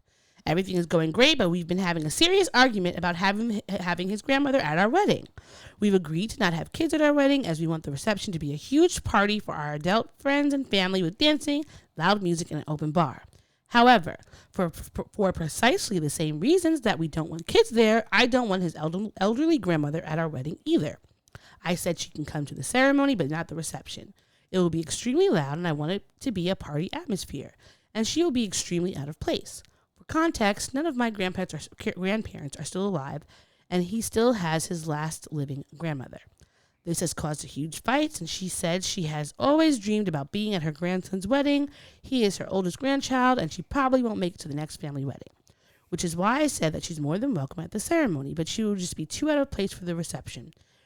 She and he both insist that she will be fine and wants to go to the party, but I just know it will inevitably lead to us dealing with her and taking care of her, and I just want to get drunk and let loose with my friends.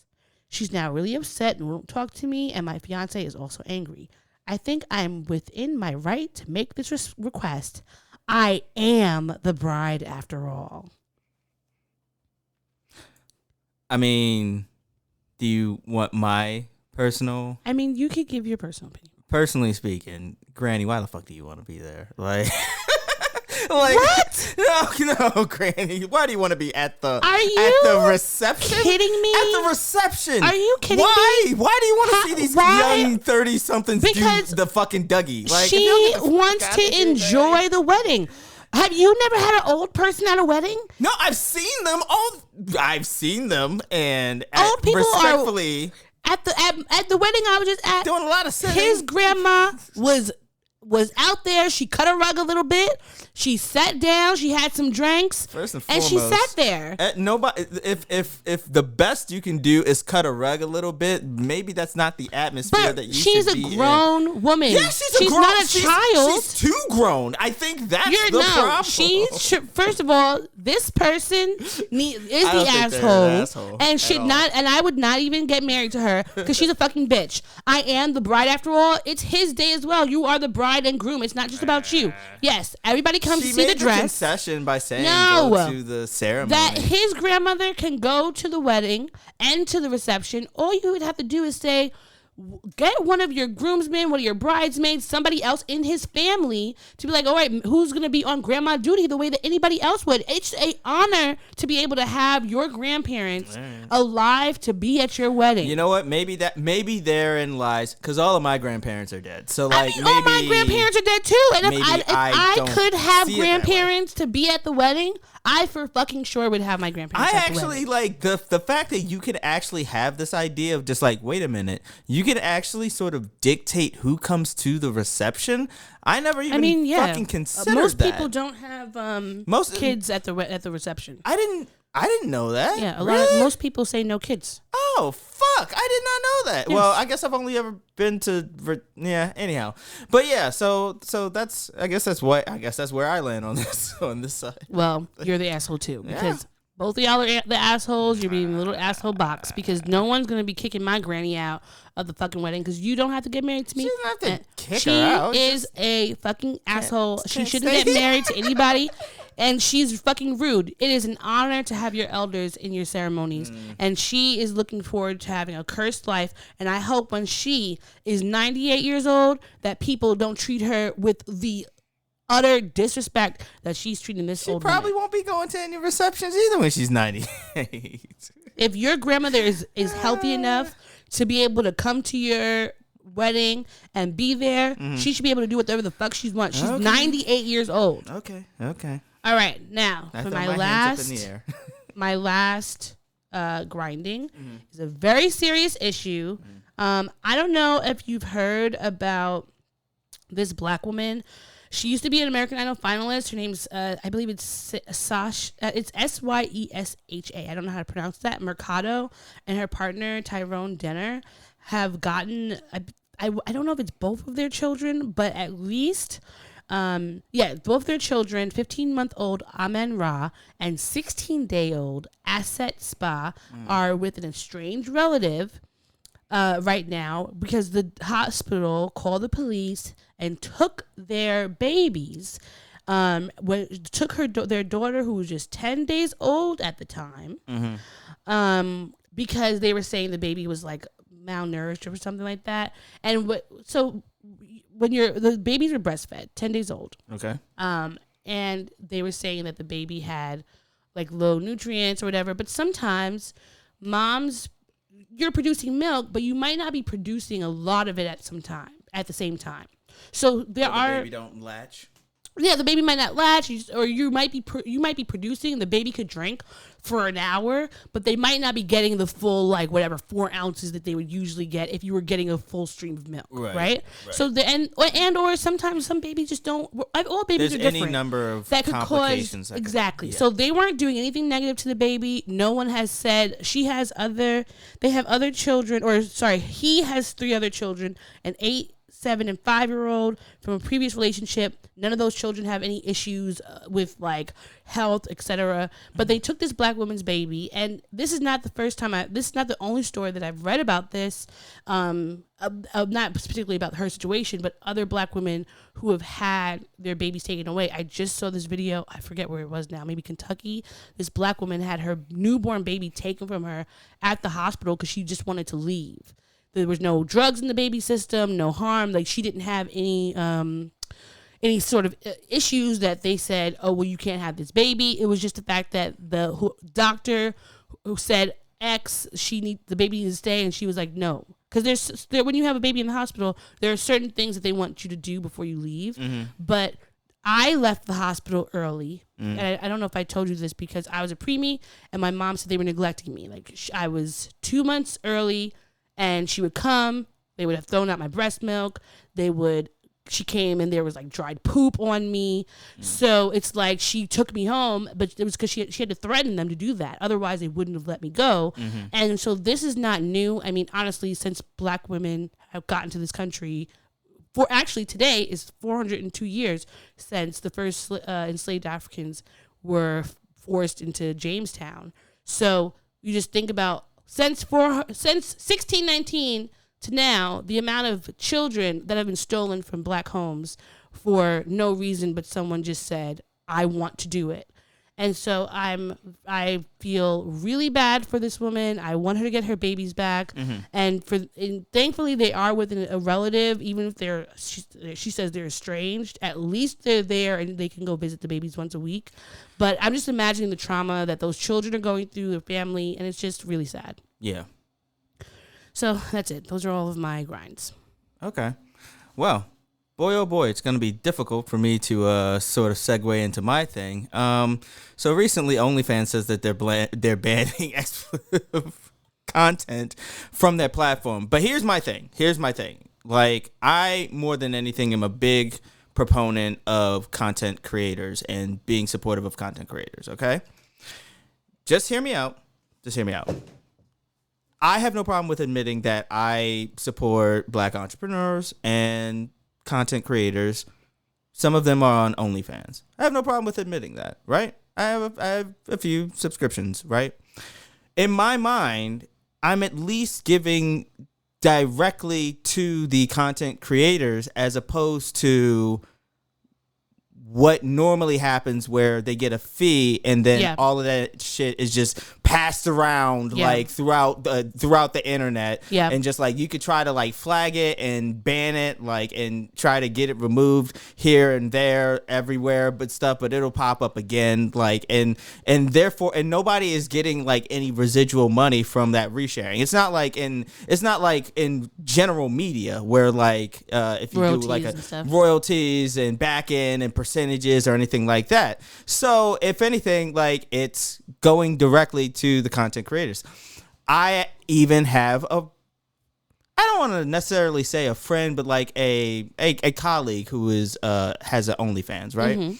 And they said that like this now is going to like all the work that they like put into their OnlyFans. One, it's not their only revenue stream, but now that this is going to occur, that this crackdown is just making it a lot harder for content creators on that platform to receive money. So like I am upset for the content creators. Like I feel for their plight, and that annoys the shit out of me as a content creator. I want all of us to get our bags however we can, wherever we can. We're using specific platforms ideally because it will allow us to reach the biggest amount of people and so on and so forth as a content creator. So that's why this is grinding me.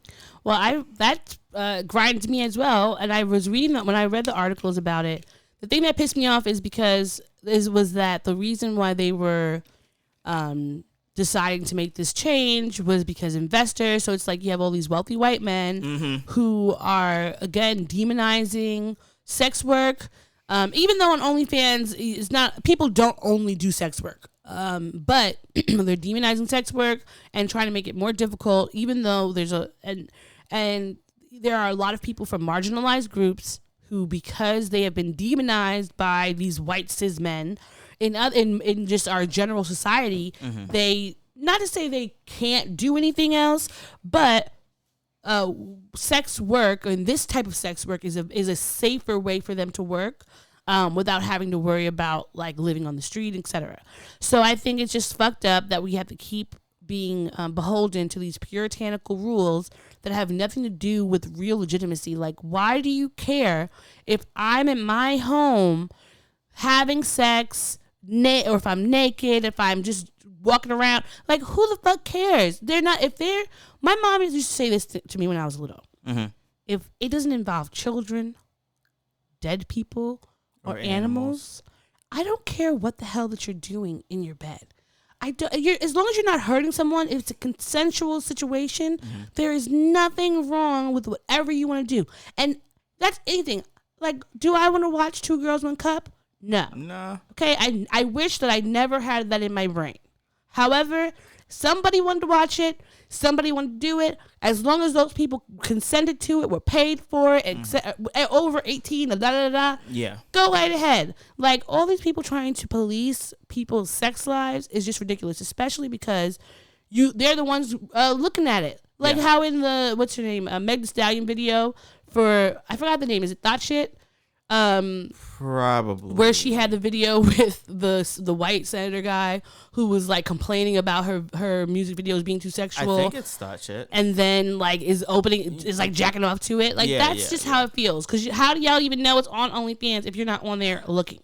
Yes, although. I mean, they could have guessed. I know that OnlyFans has now still, become very like, synonymous with it's just it. like, but even still, yeah. Like, these companies, they build their name up on sex work. The same like Tumblr, you build up on sex work, and then all of a sudden you want to villainize the sex workers. Then you want to villainize it, get rid of it in order to make yourself profitable and sell yourself to fucking Yahoo. And that's, I mean, that's not the reason why I don't use Tumblr anymore.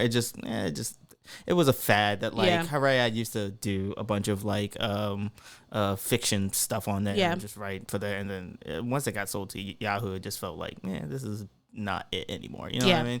But anyhow, so like this is just a fucking corporate move to make themselves appear more profitable, probably setting themselves up to be sold to like a bigger entity or whatever like that. And I just want to say fuck you, and miss me with that bullshit. I don't have the drop right now, but miss still, me with that bullshit. Thank you.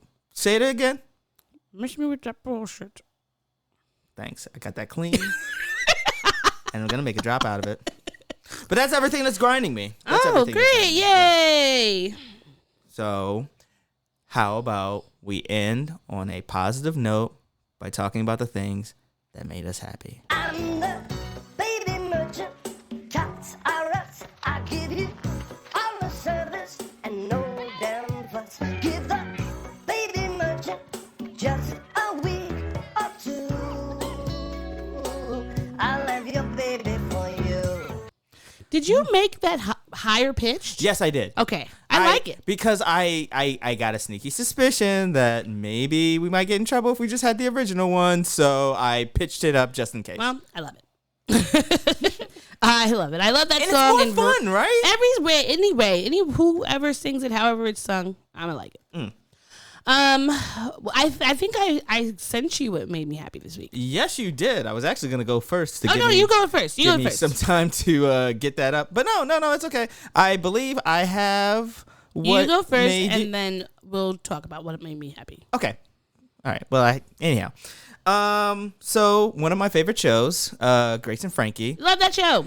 They were supposed to be coming out for their final season later this year. Guess what? It surprise dropped this past weekend.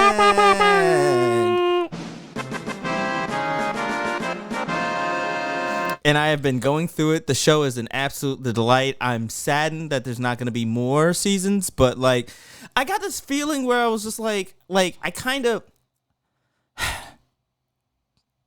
They're great, right? Mm-hmm. The actresses, the actors, I should say. Mm-hmm. I was concerned about them filming during COVID because they're in that age range. Yeah. But I'm glad that they're healthy, and I'm glad with the season so far. That's good. I'm happy with what I've seen. I'm not going to spoil anything, but like so far, it's just a delightful show. It's like, you know what it is? It's like comfort food to watch it. I haven't watched it because, I love that show, and I'm like, it's kind of like Schitt's Creek, where I want to hold on to it for a while. As long as you possibly can. I don't know, even though it's one of those shows where if I put it on, I will watch the whole thing, but I'm like, you know what? Let me just hold on to this last season. I'm going to pick a day. Maybe I'm not doing anything. I can like smoke, watch it, and just be chilling. But I don't know. I'm going to hold it off on watching it. That's what I was essentially going to do with the last season of Broad City until you pointed out, accurately so, how that show just feels like... It just feels weird watching it now. After now we're in our 30s and we're just like, why are y'all glorifying how poor I was when I was in my 20s? No, you know what it is? It's not because I'm in my 30s. It's just the things that they're doing are obnoxious. And I'm just like, I used to think that it was obnoxious then, but I think watching it back... I'm just like, you're really obnoxious. And you can't relate. It's hard to relate now. Like, I couldn't relate then. And it was like, why? It was just like, all right, well, there's not that many shows that with their girls and they're fun and they're friends. And I do like it. But even then, it would be annoying for me. So I usually would never, even though I would binge watch the series, I never really would watch back the episodes. Right. And I feel like that's probably why, because I'm like, this is too cringeworthy for me the first time. So to think about now doing it again, I can't. And then with all the white shenanigans that just have been happening, I feel like that has been making me be like, eh. Yeah. But at least there's another show that is, with female leads that has been renewed for a third season. Tuca and Birdie. I love Tuca and Birdie. That's also a show that's also a thing that made me happy, was finding out that they got renewed for a third season, because they were initially on Netflix. They got canceled. They were picked up for a second season on Adult Swim, and now they're getting a third season. So I just finished watching the first season. Where can I watch the second season? On Adult Swim, if you have a cable subscribe. I don't. Oh, you don't like? No. Well, if your mom has or something, if you know somebody with a cable subscription, you could probably. So it's not going to be on anywhere streaming that's free. You could use you could use the Adult Swim app. Maybe watch a few of the episodes for free or something. I don't know, but either way, that's how I mean. Well, I'm very excited because I love Tuca and Birdie. I was not sure I was gonna like it.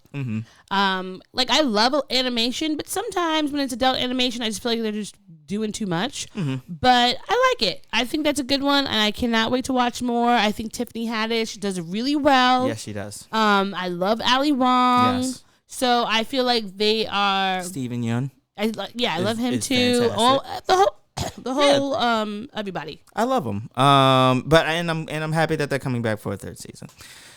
And the only other thing I was on the fence of if I wanted to allow this to be a part of the thing that made me happy, but 1 in a Million is on Spotify, and it's a good listen. So yeah. Are you gonna listen to the whole album and stream it a lot of bunch times, or are you gonna listen to the album and maybe rip it and then you won't have to listen to it and give that man money? I'm going to listen to it on YouTube and then do YouTube to MP3. Like I did with Baby Merchant. Great. I'll just do it that way. So with the streaming, is it that it's going to be everywhere, or it's only going to be on Spotify? Like I can't listen to it on Apple Music. It's that I'm not sure. I only know that they're doing the rollout release on Spotify. I don't know if it's going to be on Apple Music. I just want to buy the album so I don't have to stream him. I think you can actually buy the vinyls at the very least, but even then, like if you don't have a thing that plays vinyl, then I want to buy the album so I never have to stream him money. Because even though if I buy the album once, he'll get that money, right? Right. But he's not going to get the continuous money of me listening to it and streaming it every time. And I want to stream I Care For You until I can't stream it anymore. Well, I think that's going to be coming out in a couple weeks. And and this is the other bullshit about that. Why do you bring it out piecemeal? Well, whatever. It just pisses me off. Why is it piecemeal? Just let the whole shit out. It's dumb. This is another reason why he's an asshole. It's a dumb rollout. I'm grateful for Aaliyah. Thank you so much for shaping our childhood the way you did. Culture. We are still thriving and striving, or we are still striving to look like you and be like you and dance like you and all that. So we love you. Okay. All right. Now you have my stuff up? I sure do. And do you want to set it up or no? All right. So there's this whole new TikTok. The kids are all right. You know why? Because TikToks they've been making during this time have really been amazing. And now there's this new trend of basically pranking your parents with a scholarship video, and this is the one. Like I think that because it's on Instagram, it might not be the whole one, but it should at least just give you a taste of what it's like. All right, and here we go. Hello, so my name is Denisha West, and my name is Gloria Bob, and this is my grandma. So I'm nervous. So I'm applying for this scholarship because it is I'm applying for this scholarship because it would greatly benefit me for college and not having me to take out any loans. And the prompt question was, what's my greatest inspiration for this scholarship? And it's my grandma. And it's my grandmother because I had witnessed my late pawpaw hit my grandma on the side of the head with a frying pan. And let me give you a backstory about it.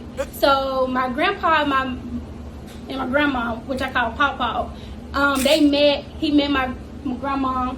He met her on the street. She was a prostitute. She was the fastest woman on the hill. So because I know like that's something I don't want for my life, that gave me great inspiration to not like want no man to like hit me on the side of the head with a frying pan and not be on the street, Right. So yeah, I don't want that for my life, and I feel like this $500,000 scholarship would be beneficial. So I won't be the fastest woman on the hill. In my late pawpaw, I won't have nobody like where he had got better after that. But yeah, she told me I had witnessed him hitting her on the side of the head with a frying pan, and I don't want no one to hit me with a frying pan. I don't want to be on the street. Right? You got anything? No, I don't guess I got nothing to say after this frying pan. And this was a scholarship. And on the street, you say I was on the street? Yeah, that's the backstory. She was a prostitute. And that's what I meant. Wait a minute. I was a prostitute. That's the way I met you. Yeah. So that's how they met, and they fell in love. They got married, But once I saw the frying pan incident, I knew for a fact I wanted better for my life. So, yeah, she needs to have better for her life. And I hate to say this for your scholarship, but ain't no motherfucker hit me side the head with no goddamn frying pan. And I was not a fucking prostitute, so I don't know what the hell this video is talking about. Now, the frying pan incident, I knew for a fact I wanted better for my life. Okay. Oh my God, that was the most enjoyable thing I've seen all day. And there's more of it, and it's just like when the way that the grandma, when you look at her face, and she's like so kind of confused, but she's like, okay, $500,000, this is great, but also what? Like, it's perfect, and there's so confused. So many people have been doing this to their grandparents, to their parents. And I'm just like, y'all keep doing it, keep it up, because these things are bringing me so much joy to see how you are punking your parents, and the fact that they don't even know what to say. It's like registering in their heads, like, wait, I was doing, huh? Like, and they don't even. They're so serious. They're like, okay, because your parents, your grandparents, they'll lie for you on a scholarship. Of course. If she could have said anything, she could have said she was working in the fields. Yeah. And she would have been like, yep, I was every day. Mm-hmm. But that was it. It was like, I had to draw a line. I was sorry to that man. When she said that, I was like, I can't wait for Nana to become a GIF, because it was perfect. That was fantastic. Thank you very much. Thank you very much. All right. Well, that's everything that's making you happy? That's everything that's making me happy besides doing this podcast. Fantastic. And doing this podcast made me happy too. So if that's everything, then that's everything. Then we shall head on out of here, and we'll be back next time. Yay. See you later. Bye. Thanks for listening to the show. If you'd like to contact the podcast, you can reach us via email at blackandsnerdypodcast@gmail.com. You can also find us on Instagram and TikTok at Black and Snurdy Podcast, as well as on Twitter at Black and Snurdy. You can find me, Maurice, on all social media under the handle Licorice is Legit. That's LICORISH is legit. And you can find me on Instagram. It's ThatsOD. THATSOD.E, and on Twitter, THATSOD_E. And don't forget to like, rate, and subscribe to us. Tune in next time to the Black and Sturdy Podcast, where nerds of a feather flock together. Remember? Bye. Boy. Not yet. No, this is keeping it. We're keeping this in. Don't forget to take your meds and your subs and drink water. Bye. Bye. I actually want to keep that.